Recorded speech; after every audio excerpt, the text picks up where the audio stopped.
Arkama bak. Zeynep. Ama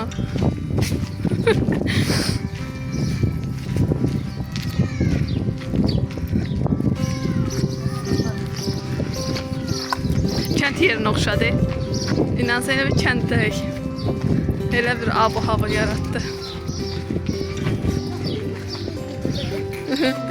Balaca qapı.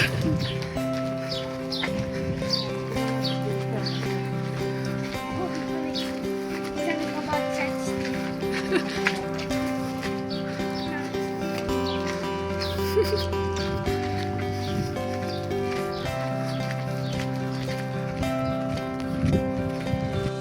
Hem şekli çekimim biliyor.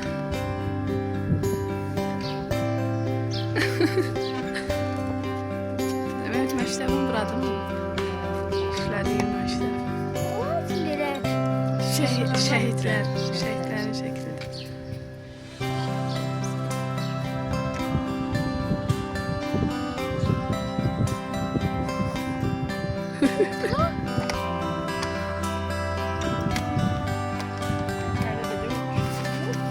İtə görə qabağa düşmək lazım deyil.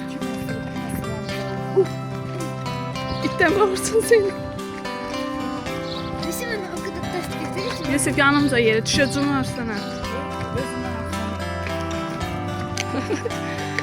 İt qaldı arxada, uşaqlar. Qorxdunuz? Niye? İtdən qorxdunuz. Daş götürmüşük əlimizə. İt hücum eləsə özümüzü qoruyaq.